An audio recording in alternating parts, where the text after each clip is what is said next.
muchos te dicen el Bill Gates mexicano. Tú llegaste a triplicar el valor de Microsoft. En su momento valía $300 millones y llegaste que Microsoft valiera $1 billón, $1,000 millones. ¿Cómo fue? Vi la evolución de un Bill Gates. Un Bill Gates muy metódico, muy táctico. Era una persona que tenías que saber hablar con él. Tenía una frase muy famosa que decía: "Esto es lo más estúpido que he escuchado en mi vida". Entonces había entrenamientos dentro de Microsoft para educarte a qué hacer.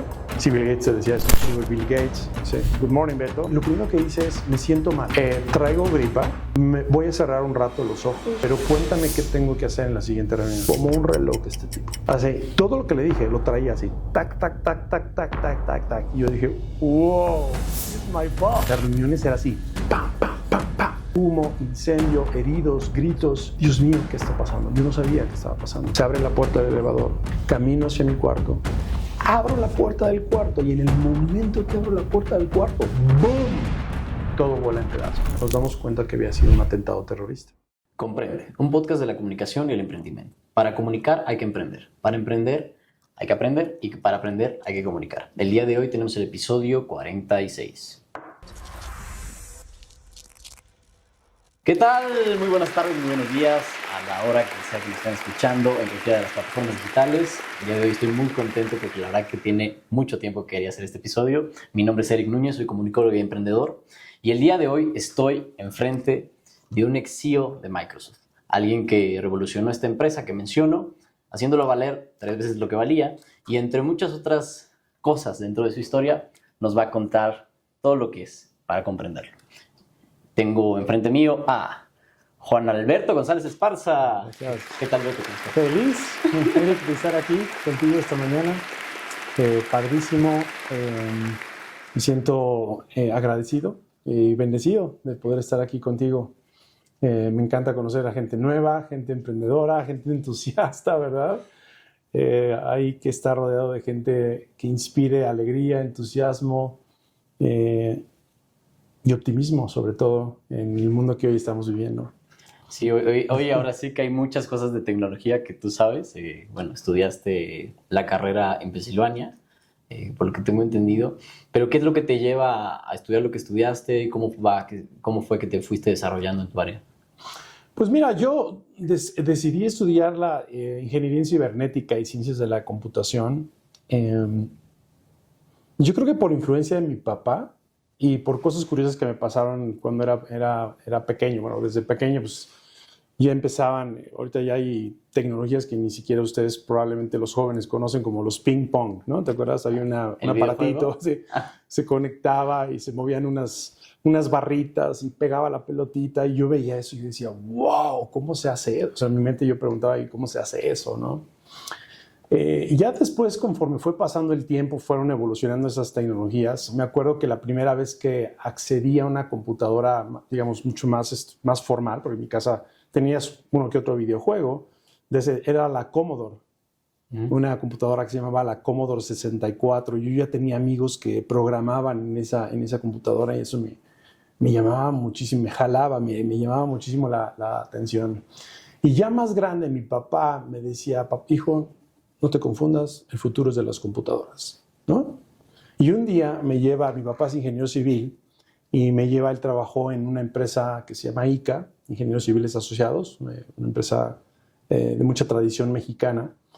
Y me acuerdo perfecto, porque ICA acababa de comprar una computadora y me decía, él me decía: es que las computadoras son del tamaño de un cuarto. Y yo: wow, ¿cómo? Y literal, entramos y era un cuarto, una computadora. En ese entonces esas computadoras se llamaban mainframes. No, ahora seguramente ustedes están familiarizados con los centros de datos, ¿no? Claro, ya. Donde hay cientos de computadoras ahí era una que es del tamaño de un cuarto. Y yo decía: wow, ¿qué es esto? Y mira, y te voy a llevar ahora que conozcas la nueva impresora que compramos en nuestra empresa. Y una impresora láser literal como de 5 o 6 metros de tamaño, y imprimía, ¿no? Esas hojas verdes anticuadas y era muy impresionante y dije: wow. Entonces como que ya me empezaba yo a convencer más de lo que había que hacer. Y como anecdóticamente, yo estudié en la preparatoria aquí en México, en una preparatoria que se llamaba la Universidad Latinoamericana, que estaba en la Colonia del Valle. Y entonces yo me iba en metro a la Colonia del Valle y me bajaba del metro y salía del metro y me iba caminando a la preparatoria. Y un día salgo del metro y fuera del metro ponen afuera una academia de cómputo que decía, ven a aprender lo último en tecnología, academia de cómputo. Y yo como que me llamó la atención, me paré ahí, wow. Y había ya computadoras como personales, ya no era la computadora gigante que yo había visto, ya se estaban poniendo en boga las famosas PCs en ese entonces. Y muy curioso le dije a mi papá, papá, es que ya encontré el lugar donde quiero estudiar. Que era afuera del Metro Zapata, en una academia de cómputo que había ahí. Todas las tecnologías que te enseñaban ahí hoy ya no existen, ¿no? Me acuerdo de los nombres, WordStar, WordPerfect, Printmaster, Lotus 123, tecnologías que hoy nada que ver, si lo buscas en internet pasaron a la historia, ¿no? Y entonces me dice mi papá, cuéntame más de esa academia. Y bueno, al final acabé un verano yéndome a estudiar esa academia de computadora, una escuela.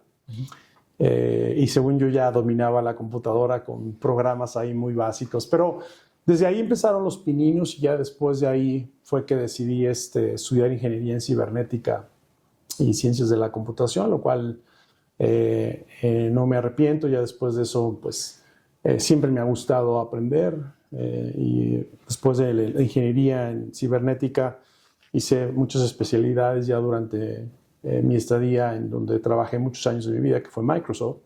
Que justo quería preguntarte, Sí. ¿cómo llegas a Microsoft? Porque, o sea, muchos emprendedores o personas que están dentro de una empresa que puede ser que nos están escuchando tienen esta duda de cómo llego al grande, ¿no? En Sí, estos claro. tiempos, al Google. Pues mira, yo siempre he sido una persona, yo creo que la curiosidad es algo que me ha ayudado mucho en mi carrera profesional, ¿no? Y al déjame investigar más, al cuéntame más, el de qué se trata esto. Y te voy a decir, y yo creo que a Microsoft fue muy curioso cómo llegué, porque cuando yo salgo de la universidad, lo primero que decido es, me voy a trabajar en una empresa que se llamaba Novell, que ya en ese entonces era una empresa muy reconocida en la industria de cómputo.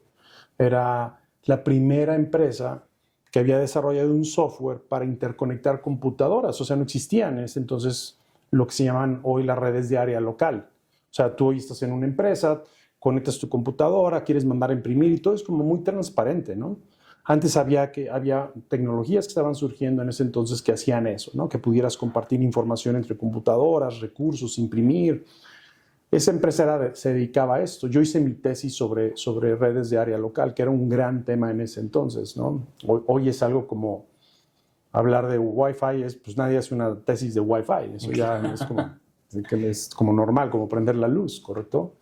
Pero entonces, en ese entonces ese era el gran tema. Entonces hice mi tesis, de ahí me fui a trabajar a Novell y después platicando con un amigo me entró mucho la curiosidad de emprender, ¿no?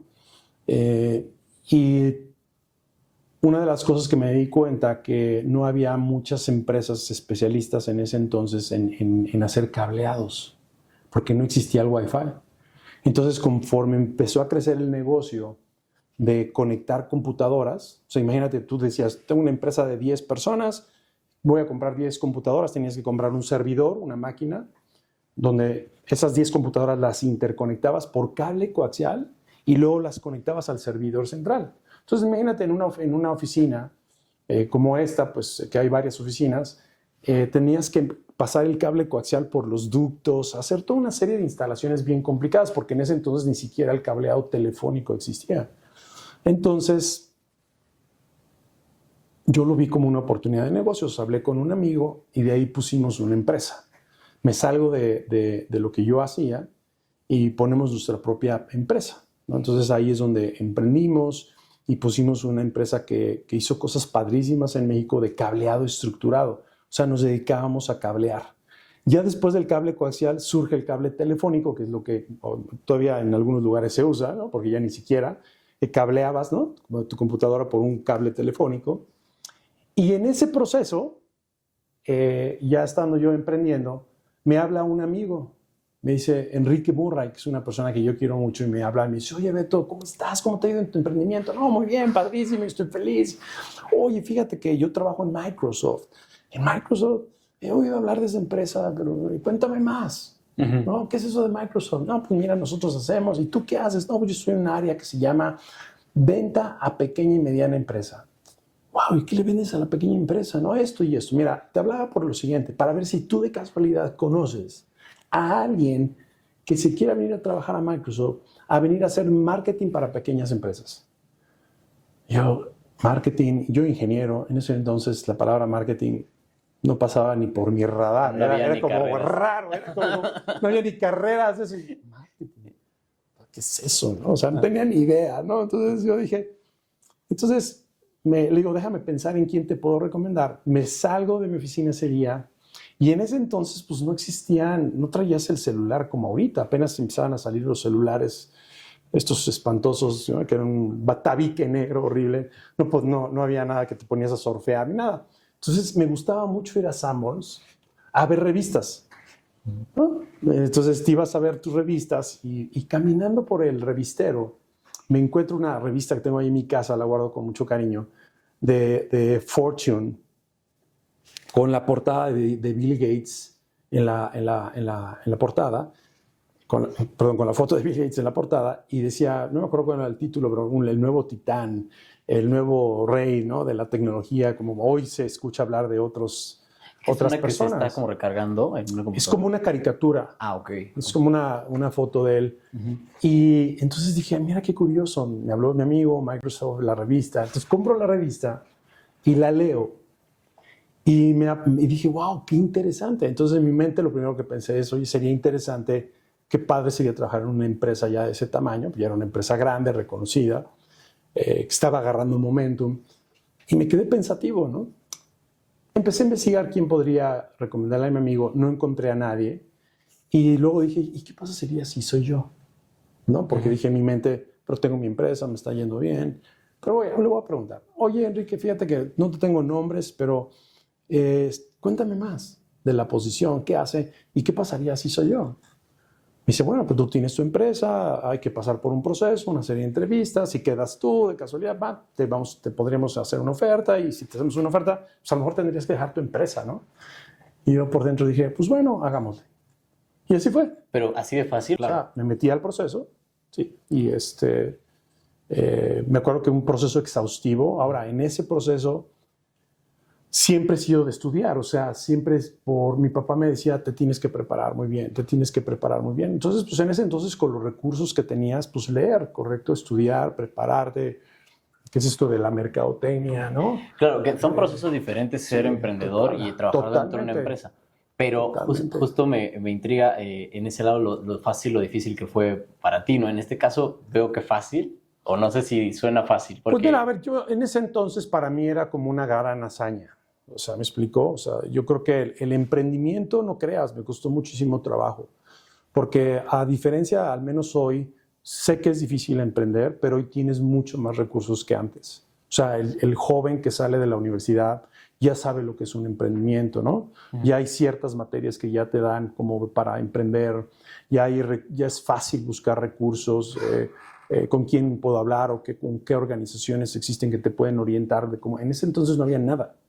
Yo me acuerdo que cuando yo emprendí, y ahorita hago la diferencia al mundo corporativo, pero cuando yo emprendí,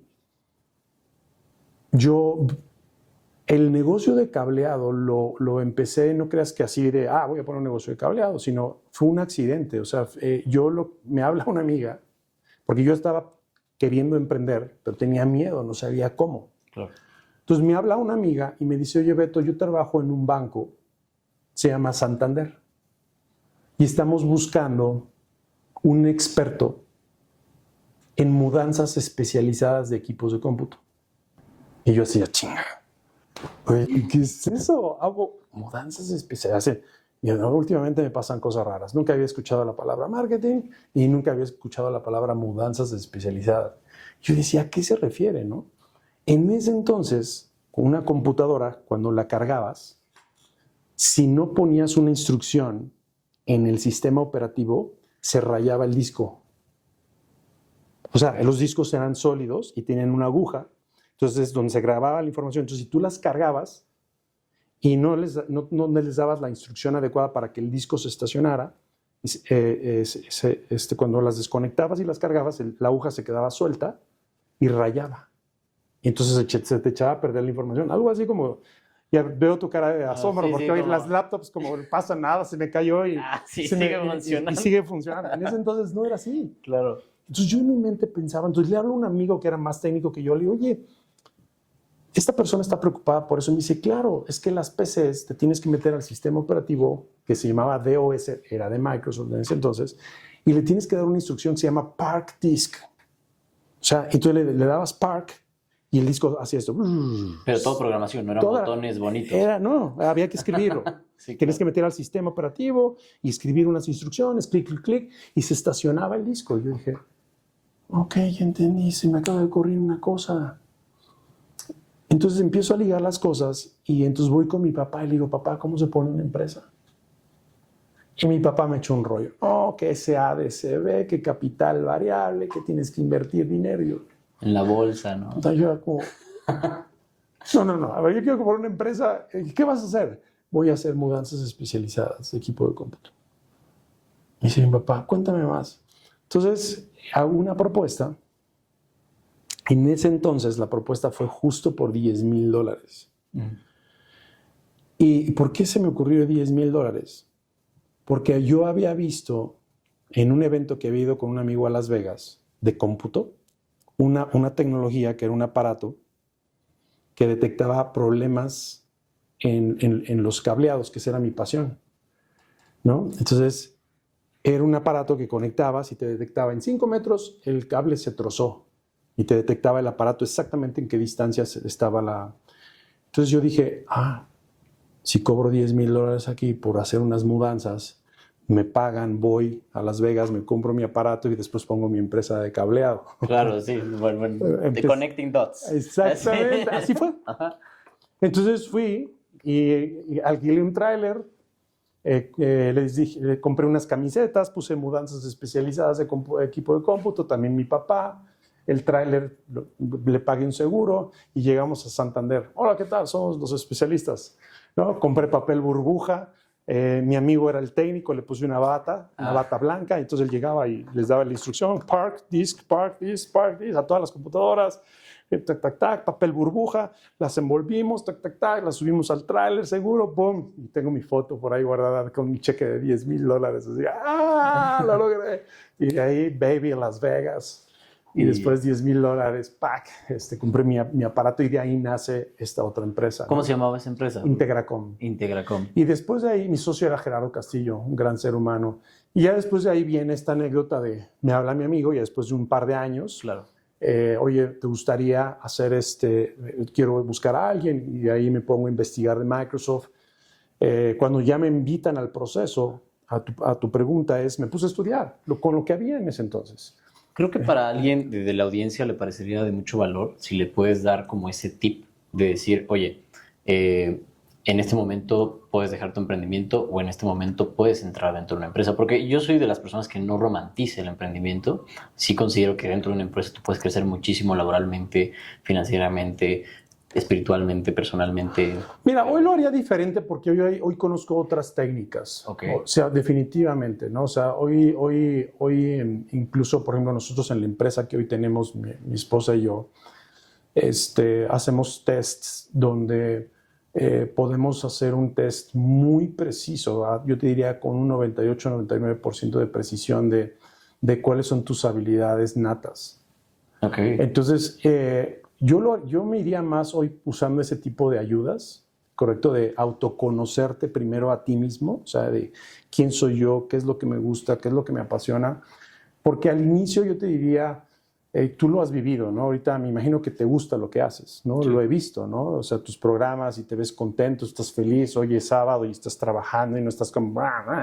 Sí, hay que trabajar en sábado. No se siente trabajo. No se siente trabajo, se te nota, ¿correcto? Claro. Pero no todo el mundo es así.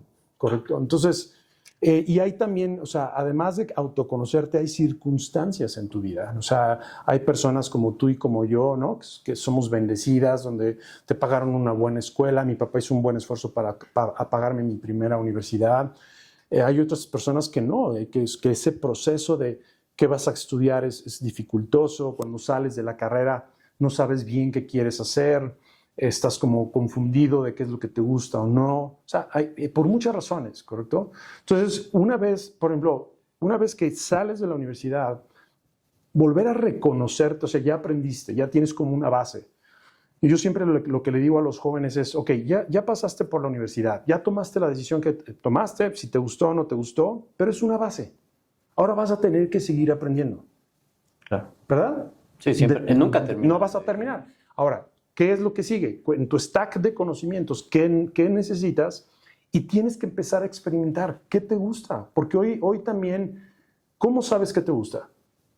Es un camino muy interno, ¿no? Es un camino interno, pero probando. Explorando, sí. ¿Correcto? Oye, hice un podcast. No me gustó. Oye, programé. Me gustó. Voy a programar. Hasta que llegaste a lo de la realidad virtual, ¿correcto? Claro. O sea, en tu caso, ¿no? En mi caso, prueba y error. O sea, empecé haciendo unos archivos en un trabajo que mi papá me mandó. Odié con toda mi alma hacer altas y bajas. Yo no voy a ser administrador. No puedo. Hay gente que sí. O sea, hay gente que ama hacer esto. Y luego de ahí me metí en todo esto de las redes de áreas locales. Me metí en lo del cableado. Hubo momentos en mi vida donde me pusieron a programar y no me gustaba programar. Yo decía, soy ingeniero, pero no me gusta programar, algo está mal aquí, ¿no? Cierro nada más tu punto. Sí. Tienes que ir probando, pero hoy hay tecnologías, llámese que te pueden hacer un diagnóstico de personalidad, que te puede decir, oye, tú pareciera que para este tipo de tareas o actividades eres muy bueno, ¿correcto? Hay personas que son muy buenas para tareas muy administrativas, otros son para tareas muy estructuradas como programación. Entonces, estos tests te arrojan una serie de información que dices, wow, es verdad, este soy yo, y este tipo de carreras o actividades son más aptas para mí, pero no quiere decir que no lo tengas que ser así. Este tipo de test te dice, mira, lo tuyo es la biología, el estar con la naturaleza, el estar con los animales, ¿verdad? Serías muy bueno haciendo eso y sería muy fácil para ti hacerlo. Pero si tú quieres ser doctor, no quiere decir que no lo puedas lograr, pero te va a costar mucho trabajo. ¿Me hace sentido? ¿Correcto? Entonces, ya hoy lo haría de esa manera. O sea, conocerte, pasar por un buen proceso de autoconocimiento de cuáles son esas habilidades natas que quieres y de ahí ir experimentando por qué camino quieres seguir. Oye, hay una temática que me gustó. Oye, quiero emprender. ¿Qué significa emprender? Porque ahora tienes que entenderlo. ¿O qué significa irte al mundo corporativo? Porque ambos caminos están bien. Claro. ¿Verdad? Sí, no. Es que yo también comparto de que mucha gente dice, no, es que soy emprendedor. Sí, pero el que puede ser emprendedor en una esquina o en una gran empresa que desarrollaste con los años y también como empleado puede ser en ambas, ¿no? Y hay gente que desde muy temprana edad lo capta. Hay gente que, en mi caso, por ejemplo, emprendí, me gustó, pero después me fui al mundo corporativo y dije, oh, me encantó. Y después del mundo corporativo dije, quiero volver a emprender, ¿correcto? Entonces, en un estadio diferente de mi vida, uno de mis hijos acaba de terminar la universidad y está pasando por esa fase, ¿no? Y lo estamos guiando, pero le dije, bueno, hijo, primero pues tienes que, o sea, en todas las actividades que estás haciendo ya para graduarte, todo lo que te pide la universidad, te pido que al menos estés en una empresa privada haciendo algo. Entonces se fue a trabajar a un hotel muy famoso, él es nutriólogo, estuvo ahí yendo a hacer sus prácticas casi 6 meses. Y terminando sus prácticas, y después se fue a un hospital, ayuda a un departamento de geriatría, después se fue a dar clases a un lugar con niños de síndrome de Down, después empezó a dar sus consultas. Oye, bueno, de todo esto, ¿qué fue lo que más te gustó? Papá, lo que más odié es haber trabajado en una empresa. O sea, yo no podría estar llegando a las 8 y saliendo a las 6 y reportándole a alguien. Esa experiencia no está en mi ADN. Ok, pero ya lo probaste. ¿Y cómo fue la tuya en la transición? Porque, bueno, dentro, digamos, de estos temas de emprendedor, ya entras a Microsoft. Y te topas, no creo que haya sido tan fácil de, hola, Microsoft, soy emprendedor, pero quiero trabajar con ustedes. ¿Cómo fue? Y también, ¿cómo topaste eso de horarios, entregas, jerarquías? No, me costó mucho trabajo. O sea, yo venía, bueno, ya había estado en una empresa privada poco tiempo, ¿no? En esta empresa Nobel, después mi emprendimiento, pues hacía lo que se me daba la gana. Ok. O sea, literal. Sí, pero Entonces, pues yo no, trabajabas en eso la de empresa. tener un jefe, no te, ¿cómo? Ah, ¿Cómo que tengo que tener o sea, mi jefe me decía, aquí en Microsoft se estila que tienes que tener un one-on-one, un uno a uno conmigo todas las semanas y me tienes que dar avances. Yo, ¿avances de qué? ¿No? Entonces, vas cambiando, vas moldeando, ¿no? Pero, pues, también lo padre es que no tenía problemas de flujo de caja, ¿no? Me pagaban mi cheque quincenal. ujú. ¿No? Sí, sí, O sea, como emprendedor como- tienes que jinetear. ¿no? Sí, Entonces sí, aquí sí, como, muy ah, diferente. caray, mira, aquí no estaba uno preocupado por el flujo de caja, ¿no? Entonces tienes otros pros y otros contras, ¿correcto? Claro. Y eso es lo que vas como, lo que vas sopesando. Ahora, a mí me tocó, como hay muchas empresas ahorita, que en Microsoft era una empresa, es ahorita, pero era en ese entonces una empresa muy dinámica. O sea, la posición en la que me contrataron no duró 6 meses. Me pusieron en otra. Y a los 6 meses en otra. ¿No? Y al año en otra. O sea, los cambios fueron a una velocidad vertiginosa. Entonces, si ya en mi caso, que siempre he tenido esta mentalidad de crecimiento, me ayudó mucho yo era curioso, me ponía a estudiar, era responsable, me dejé de quejar porque dije, oye, ¿sabes qué? Si decidí estar en el mundo corporativo, pues hay que seguir las reglas. Claro. ¿No? O sea, mi papá me decía, pues sigue las reglas.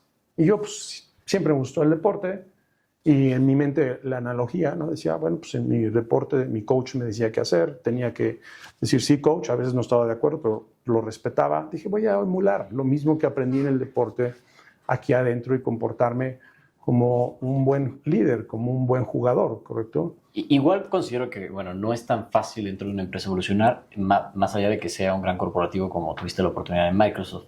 ¿Cuáles eran las claves para que tú dijeras, ok, esto creo que me puede llevar a un puesto mucho más arriba dentro de las jerarquías? Soy súper curioso ya y siempre estoy observando. O sea, una cosa que me sorprende, siempre estoy aprendiendo, ahorita estoy aprendiendo.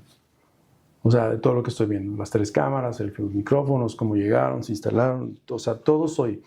Una de las cosas que siempre me llamaba la atención es yo llegaba temprano a la oficina, porque era como mi hora donde, y antes no sabía tanto como ahora de hábitos, de alto rendimiento y a todo lo que me dedico hoy, ¿correcto?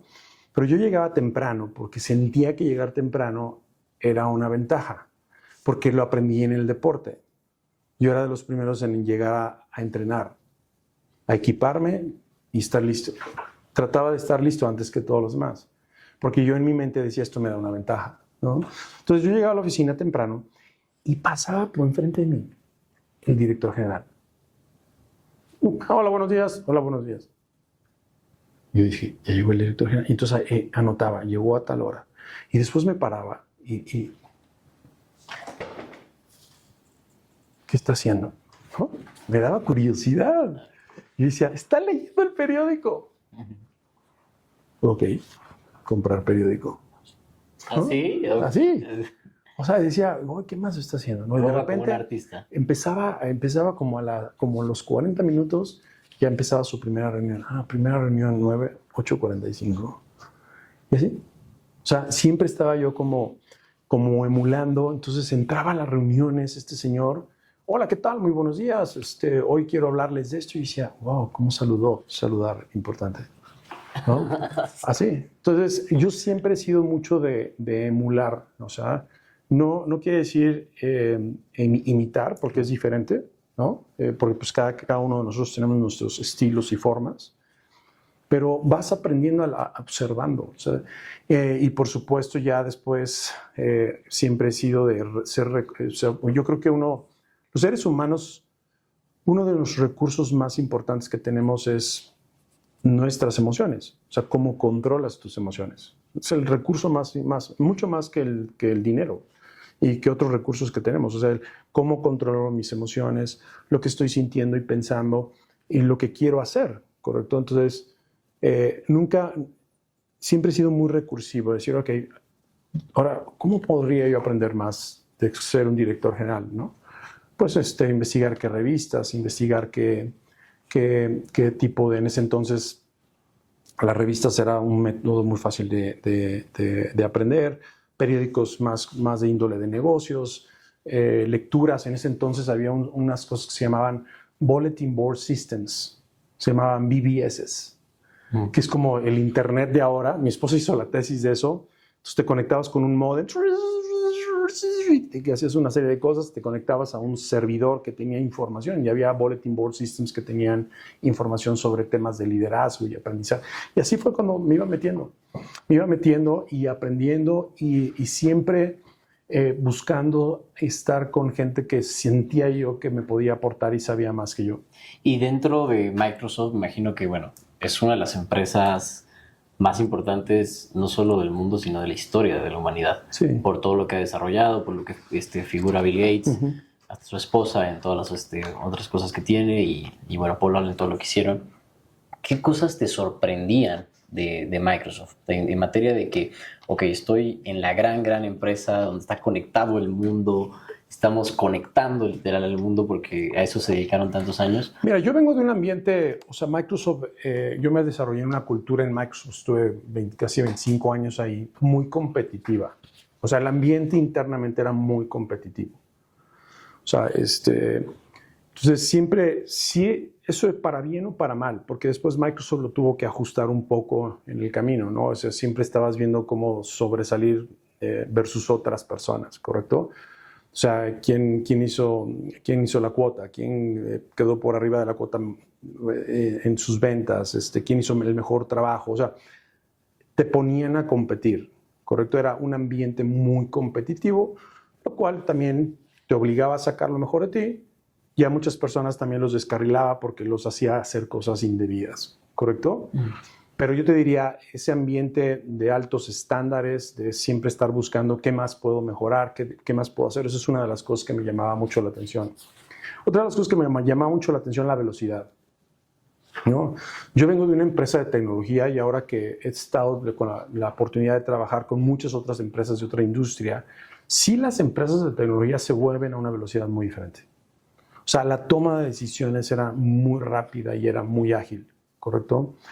Microsoft tenía en ese entonces una política de escalamiento de problemas muy clara. O sea, ¿sabes qué? Si tienes un problema con un cliente, hay que resolver una situación, escálalo con tu jefe, ¿no? Oye, si tu jefe no lo puede resolver, escálalo al siguiente nivel. Y había un ambiente de muchísima ayuda, ¿no? Entonces tú podías escalar cosas muy rápidamente y buscar quién te podría ayudar.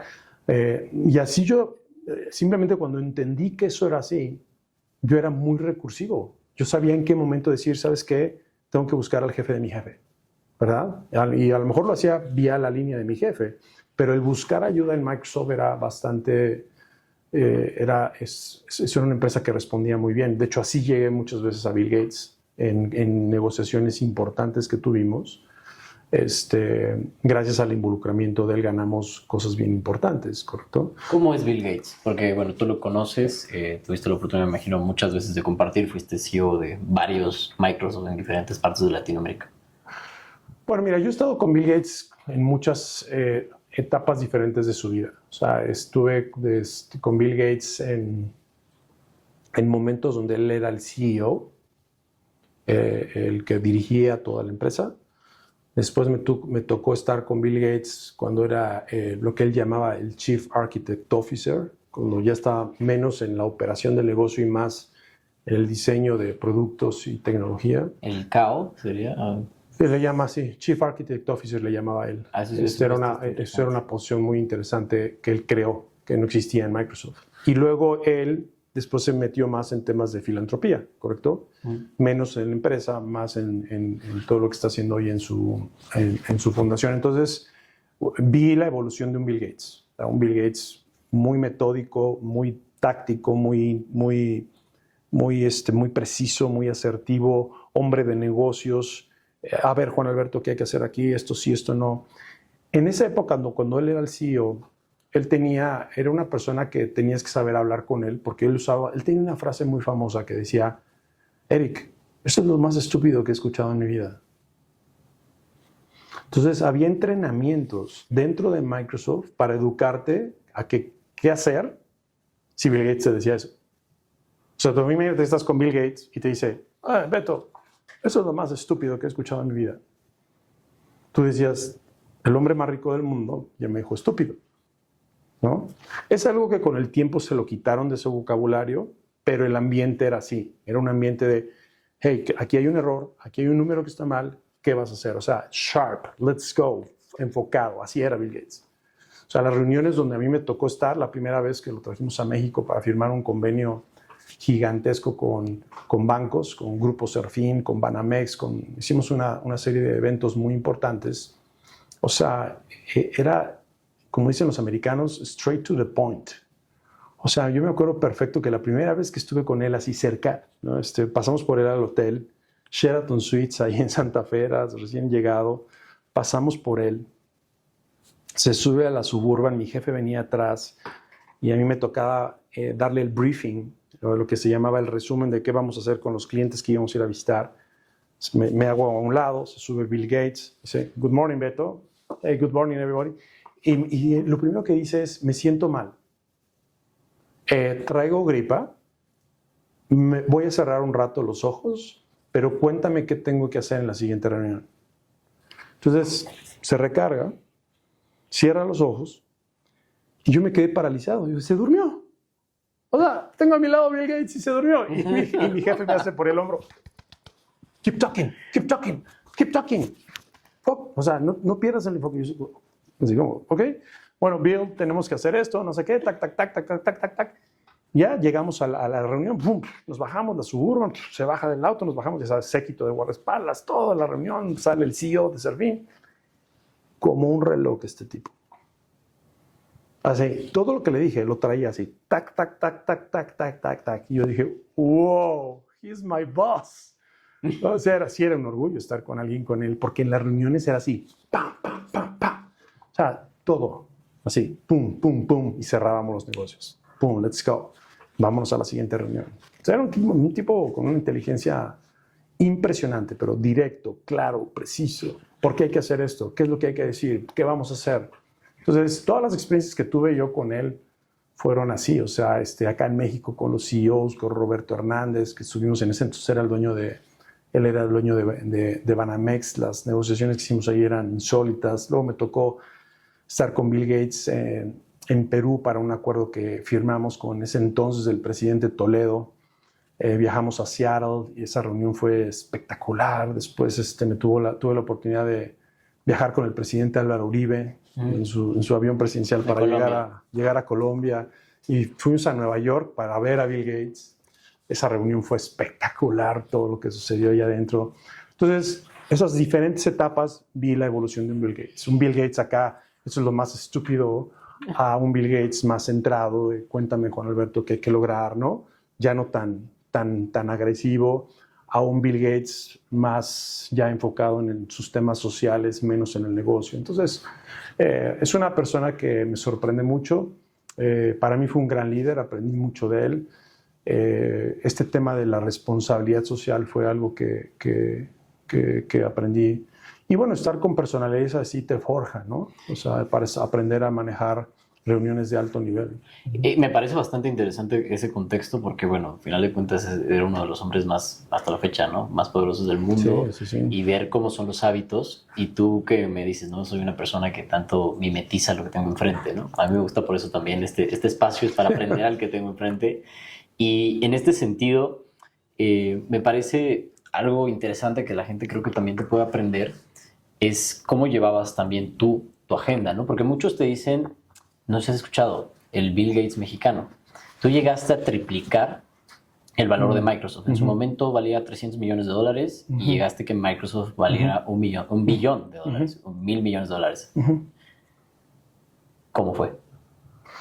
Bueno, a ver, parte de lo que hicimos en ese entonces era entender el contexto cuando yo regresé a México después de estar como director general de Microsoft en Perú, director general de Microsoft en Colombia, director general de la región andina, pues ya traes más años de experiencia, ¿no? Ya traes cancha de qué significa ser un director general. Pero una de las cosas que siempre a mí me ha gustado hacer y ser es, primero, definir cuál es el legado que quiero dejar aquí. O sea, el día que yo ya no esté aquí, ¿por qué me gustaría que la gente me recordara, ¿correcto? Y en eso soy muy intencional. O sea, y una de las cosas que para mí más importantes, más allá del número, era que la gente sintiera que creció, que se desarrolló, que se volvió una mejor persona, un mejor ser humano, un mejor líder. Y si me dijeras a mí, eso me hace sentir más orgulloso que el millón de dólares. O sea, y porque mucha gente que pasó, podrías hablar con muchos hoy directivos, un Marco Casarín, que es el director general de Meta, él me reportó por años, una Alejandra Bastón, que hoy es una de las CMOs más importantes ahora para el grupo financiero Banorte, y mucha gente que me reportó que hoy está en posiciones muy importantes haciendo otras actividades. Entonces, lo que yo hacía es definir pilares de mi gestión. Y yo definía siempre 5 pilares. O sea, siempre fui muy consistente en todos los años que fui director general en estos 5 pilares. El primer pilar es, lo más importante es la gente, tu gente interna, ¿no? La cultura. Entonces, para mí era muy importante dedicarle tiempo al desarrollo de mis directivos, de los gerentes, del resto de la organización y crear una buena cultura de trabajo, ¿no? En ese entonces yo promovía 3 cosas. Tiene que haber una dirección, un rumbo hacia donde vamos. Tiene que haber, alegría en la organización. Y yo usaba mucho la palabra ritmo. Por eso era yo muy famoso. En mis reuniones siempre había música. A veces yo mezclaba la música, pero me gustaba que siempre que llegábamos a una reunión hubiera música, porque la música pone en un tono muy diferente a la gente, ¿no? Entonces, primer pilar, las personas a través de sus comportamientos crean la cultura. Segundo pilar de mi gestión, los clientes, ¿verdad? Una actitud de servicio, ¿verdad? Una mentalidad de servir en lugar de una mentalidad de obtener, porque luego es muy fácil perderte en el mundo de las ventas, ¿correcto? Entonces mi lógica era, si tengo gente contenta, mis clientes van a estar contentos, porque se refleja, ¿correcto? Lo que hago en casa se refleja con tus clientes. El tercer pilar es ventas, crecimiento. O sea, si mis clientes están contentos, pues ¿qué va a pasar? Pues que las ventas van a crecer, ¿no? El cuarto pilar era, si mis ventas están bien, si estoy trayendo los números, el cuarto pilar era, podemos innovar, podemos invertir en responsabilidad social. Entonces, era un pilar que se llamaba innovación para progresar, ¿correcto? De ahí nació un programa muy famoso que se llamaba Elevemos México, que eran programas de inversión social que teníamos para invertir en centros comunitarios tecnológicos. Pero yo no podía invertir en centros comunitarios tecnológicos si yo no tenía dinero, ¿correcto? Si no daba el número de la empresa. Y el quinto pilar era ética y cumplimiento, valores. O sea, yo en los 10 años que estuve, o 9 años que estuve como director general de Microsoft México, todos los años nos ganamos el premio número 1 en ética y valores por la CONCAMIN. Y eso para mí era muy importante, hacer que las cosas fueran hechas como se deben de hacer, ¿no? Con principios, con valores. Entonces así funcionaba. Entonces para mí esos pilares eran los estratégicos, y de ahí se derivaban una serie de iniciativas para poder lograr ese crecimiento tan importante en la organización. Tú fuiste CEO de Microsoft en Colombia. Sí. Y lograste una cosa que me parece muy interesante dentro de tu currículum, que es el mérito, bueno, en la naturalización con base en mérito. ¿Cómo sabes eso? Sí. No, pues yo investigo mucho, aquí me tengo enfrente. Y la verdad que ahí me llamó mucho la atención cómo se logra eso. Es una historia muy linda. Pero qué padre que te diste cuenta de eso. La traigo, es una de las historias que más guardo en mi corazón, ¿vieras? Se me cambió la vida. Puedo estar hablando horas de esto, pero la historia corta es la siguiente. Me nombran director general de Colombia por ahí del 2003, el 2002. Y yo venía de ser el director general de Microsoft en Perú. Y el día 7 de febrero del 2003, a las 8:15 de la noche, yo iba entrando al hotel donde yo estaba hospedado en Colombia, en lo que me entregaban mi departamento. Y ese mismo día, ya mi esposa y 2 de mis hijos, en ese entonces Diego y Bruno, tenían 2 días de haber llegado de Perú. Entramos al hotel a las 8 de la noche. Entramos al hotel, íbamos a cenar. Todo era nuevo para mi esposa y mis hijos, país nuevo, cultura nueva. Al siguiente día nos entregaban nuestro departamento donde íbamos a vivir. Por obras del destino, mi hijo Bruno, entramos al restaurante del hotel donde estábamos hospedados. Mi hijo Bruno se sale del restaurante del hotel, jugando. Nos distrajimos, estábamos esperando mesa. Y salí, mi esposa me dice, Beto, no está Bruno. El niño tenía 2 años. Me salgo del restaurante y lo veo al niño jugando en un elevador. Entonces me salgo detrás de mi esposa, de mi hijo Bruno, lo agarro, le digo, Bruno, ¿qué estás haciendo? Papá, botones. Estaba jugando con un elevador. Mi esposa se sale del restaurante con Diego y dice, oye, mi amor, mejor vámonos a descansar al hotel. Los niños están muy inquietos y más tarde bajamos a cenar. Subimos al piso 10, se abre la puerta del elevador, camino hacia mi cuarto, abro la puerta del cuarto y en el momento que abro la puerta del cuarto, ¡boom!, todo vuela en pedazos. Yo nomás me acuerdo de una ráfaga de fuego que viene hacia mí, caigo sobre Diego y sobre Bruno, mi esposa la ráfaga de fuego la lanza 8 metros. Y en ese momento dices, Dios mío, ¿qué está pasando? Yo no sabía qué estaba pasando, caí sobre de mis hijos, yo no veía a mi esposa, después me tuve que levantar, ir por mi esposa, encontrarla, ver que estuviera bien, regresé con mis hijos, humo, incendio, heridos, gritos. Dios mío, ¿qué está pasando? Yo no sabía qué estaba pasando. En ese proceso, pues tuvimos que encontrar por dónde evacuar. En el camino rescatamos a unas niñas que estaban atoradas en un cuarto y pasaron casi como 2 horas. Hasta que logramos encontrar una salida, bajamos del piso 10 por unas escaleras de emergencia que había, porque las principales se destruyeron. Cuando yo llegué a las escaleras principales de emergencia y abro la puerta, había un hoyo, o sea, literal. Y dije, Dios mío, me acordé que los meseros entraban por otro lugar, porque yo llevaba ahí unas semanas viviendo en el hotel. Y bueno, cuando salimos del hotel nos damos cuenta que había sido un atentado terrorista.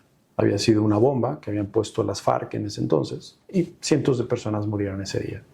Entonces ese día marcó mi vida, o sea, hay un antes y un después. Después de ahí sucedieron muchas cosas en mi vida.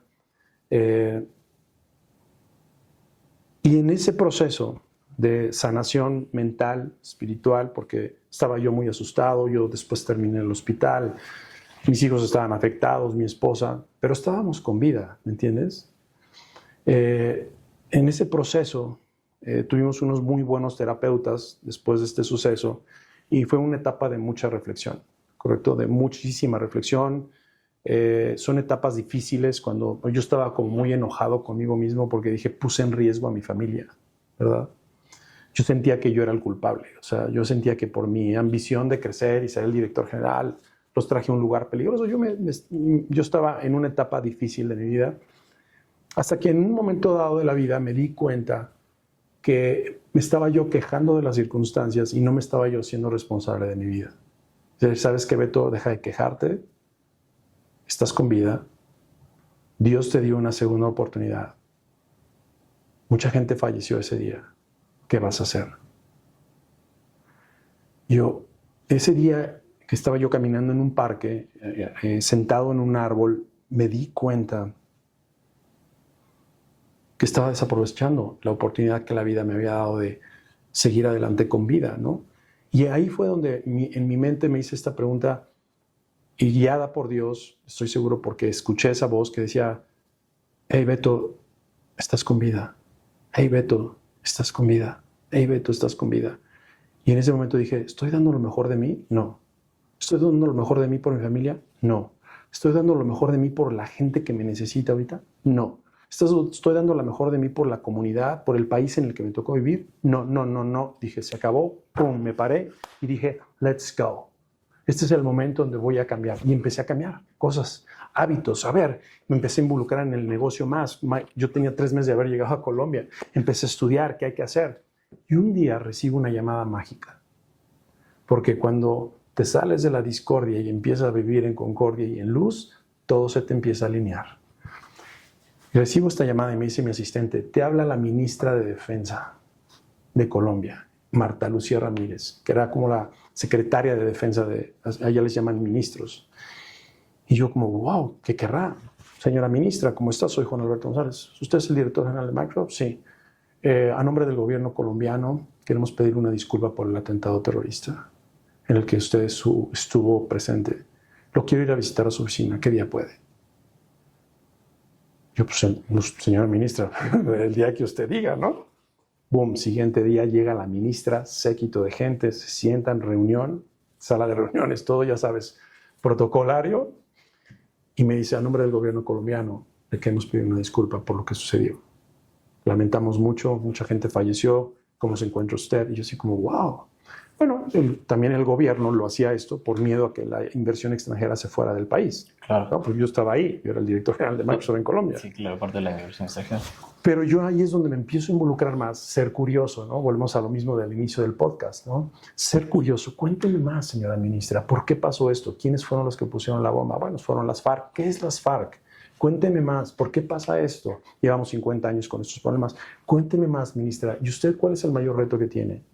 Me empecé a tratar de entender hasta que me dijo, bueno, ahorita tenemos muchos retos, pero un problema que tenemos es que hoy no sabemos exactamente cuánta gente fallece por víctima del terrorismo. O sea, y lo peor es que a veces no tenemos ni el conteo de cuántos de nuestros soldados y policías mueren por víctima del terrorismo en nuestro país. Y muchos soldados o mujeres o hombres dejan a niños huérfanos. Y además, muchos de nuestros soldados se quedan sin piernas porque tenemos un problema de minas en Colombia muy grave, porque el terrorismo pone minas por todos lados. Entonces quedan amputados de sus piernas. Y yo como, wow, ¿cómo puedo yo ayudar?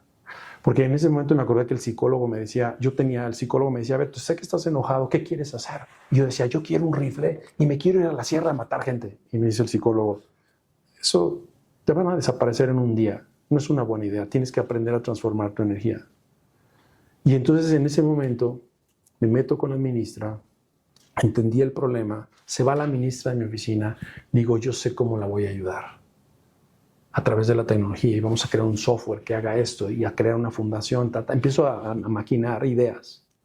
Y en ese camino conozco un hombre mágico, que es uno de mis mejores amigos hoy en día, que se llama Juan Carlos Franco, que él estaba poniendo una fundación que se llama Tejido Humano, junto a 11 personas del equipo de Colombia. ¿Quiénes me quieren ayudar en esta iniciativa? Junté a a la organización. 11 personas levantaron la mano, vengan acá, vamos a hacer esto.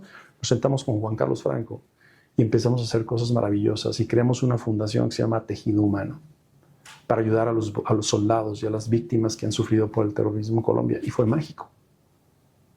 Y de ahí me empecé a vincular. Y en ese proceso conozco a doña Elina de Uribe, que es la esposa del presidente, que estaba vinculada en muchos programas sociales. Después me presentan al presidente Álvaro Uribe, hago una gran amistad con él y el presidente Álvaro Uribe, para cambiar la imagen de Colombia, crea un programa que se llama Colombia es Pasión y me dice, quiero que seas parte del comité directivo de esta nueva iniciativa. Y yo le digo, señor presidente, yo no soy colombiano. Me dice, no eres colombiano, pero te decidiste quedar en Colombia después de lo que viviste y para mí eso vale oro. De hecho, el discurso inaugural de cuando lanzan la iniciativa de Colombia es Pasión, me pidieron darlo a mí.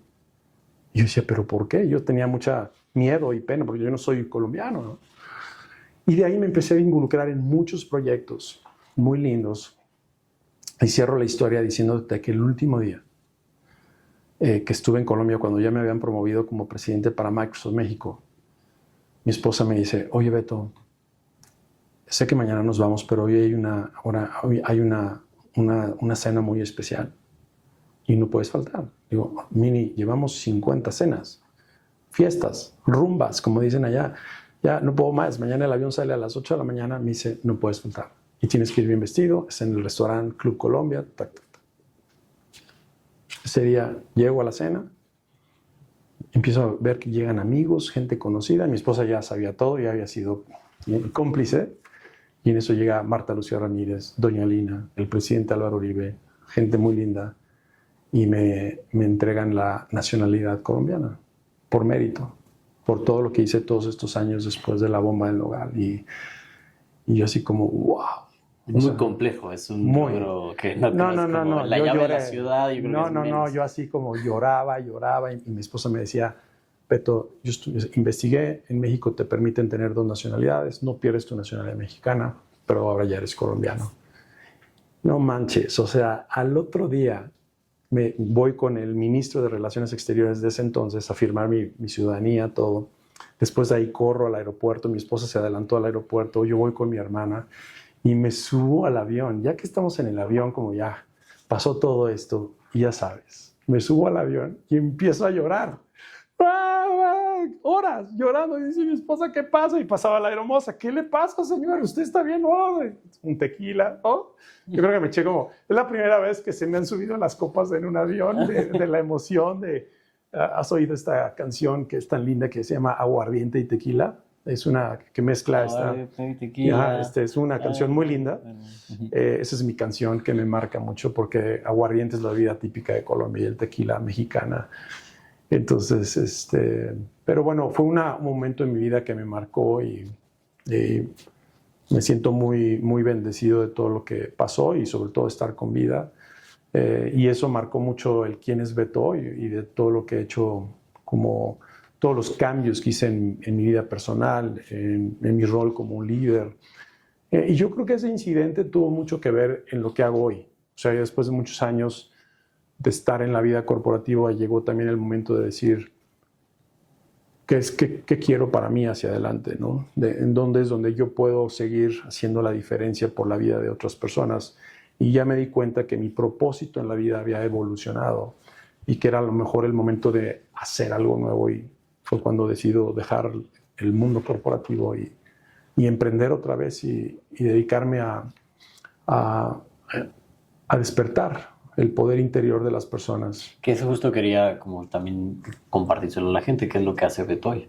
Sí, o sea, después de muchos años, casi 25, llegó ese momento donde yo ya no me sentía bien. O sea, fíjate, yo siempre he sido una persona muy energética, muy alegre, muy contento.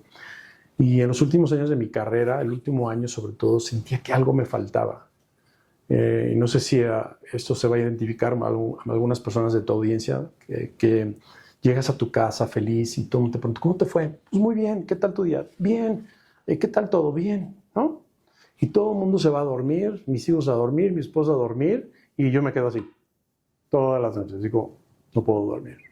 Y con un diálogo interior de qué bendición todo lo que tengo en mi vida, pero siento que algo me falta. Es horrible. Es horrible tener ese sentimiento, ¿no? Que es como, tengo el gran trabajo, soy el presidente de Microsoft, ¿no? Sí, claro. Tengo una esposa, tengo unos hijos, tengo una casa súper linda, tengo todo, pero siento que algo me falta. Y es un sentimiento espantoso, hasta que mi esposa me dice, Beto, ¿qué tienes? ¿Qué te está pasando? No sé qué. Le digo, mira, ¿sabes qué? Es que ya no amo mi trabajo. Yo soy congruente. A mí me gusta decirle a la gente, haz lo que amas. Yo le digo a mi gente, haz lo que amas, pero yo ya no siento eso. Y me dice, ¿qué vamos a hacer? Y le digo, mira, todos mis amigos que han dejado la vida corporativa de la noche a la mañana han terminado en un psiquiatra. Wow. Dice mi esposa, eso no suena nada motivante. Claro. Le digo, pero no te preocupes. Me dice, ¿por qué? Porque yo tengo un plan. No me voy a esperar a que algo me pase para ir al psiquiatra. Yo voy a ir proactivamente al psiquiatra antes de tomar una decisión. Entonces, bueno, siempre he sido muy fanático de pedir ayuda toda la vida. Mi primer coach yo lo tuve en 1999, antes de ser director de Microsoft Perú. Siempre he sido proterapeutas, o sea, de una etapa de mi vida invertí en un terapeuta y me fue muy bien, me cambió la vida. Entonces dije, es el momento de hacer un buen equipo. Empecé a trabajar con una terapeuta que quiero mucho y una coach que quiero mucho, Lupita Bolio. Estuve trabajando con Ana Ramos, una gran terapeuta. Hice un equipo y pasé. ¿Sabes qué? Antes de tomar la decisión, quiero entender por qué me siento así. Hasta que me di cuenta, ¡fum! Ya sé qué es lo que tengo. Mi propósito en la vida está cambiando, está evolucionando. Cuando ya empecé a tener claridad fue cuando dije, ok, es el momento de retirarme del mundo corporativo, hacerlo bien. Me tardé como 9 meses en dejar el mundo corporativo. Microsoft hizo su trabajo de, Beto, pues no te vayas, hagamos esto. Le digo, mira, yo la única razón por la que me quedaría en Microsoft es si me dan la oportunidad de hacer esto, que era similar a lo que hago yo, coaching internamente. Me dijo, no, Beto, esto ahorita no está en las prioridades de Microsoft. Claro. Entonces, perfecto, hice todo lo posible, hice mi entrega como Dios manda, llegó un nuevo director general, lo entrené, trabajé 2-3 meses con él, llegó el día, chao, bye, vámonos. ¿Y qué al siguiente día, ¿no? Porque, no, bueno, o sea, sientes horrible también, porque, o sea, el día que sacas tu credencial de Microsoft y la vas y la entregas, así como, ok, aquí está. Y sales, ya sales a la calle y dices, mierda, ya no soy Juan Alberto González, director general de Microsoft. Ahora soy Juan Alberto González. Y sí te da un shock. Claro. Porque pues normalmente yo llegaba a todos los lugares y llegaba, hola, ¿qué tal? ¿Cómo estás? ¿Cómo te llamas? Soy Juan Alberto González, director general de Microsoft, ¿no? Ahora soy Juan Alberto González y entonces buscan en la lista González. Pues, señor, tenemos aquí como 100,000 González, ¿no? ¿Cuál de todos ustedes? Entonces fue un proceso, o sea, un proceso de dejar ir, soltar, desapego, aprender, entender tu nueva realidad y después de ahí dije, ok, ¿qué es lo que he aprendido en mi vida? Sé curioso, a aprender, a preguntar. ¿Qué es lo que quiero hacer? Me encantaría hacer coaching, mi esposa ya era coach, me encantaría hacer esto, pero todavía no tenía claridad. Ok, voy a empezar a estudiar. Ok, ¿qué certificación de coach hay? Okay, me voy a ir a España a estudiar. Ok, ¿dónde podría aprender de esto? ¿Qué conferencias hay? Y ya, estudiar, curiosear. ¿Y tú qué haces? ¿Y cómo le haces? ¿Eres coach? Sí, cuéntame más, ¿qué es eso? Empecé a estudiar hasta que me empecé a meter, hasta que un día dije, ya sé por dónde, let's go. Vámonos por este lado, ¿no? Y de ahí nace Irradiate More, que es la empresa que hoy tenemos, cuyo propósito noble es detonar el poder interior de las personas para que puedan adoptar un estilo de vida consciente y vivir en equilibrio.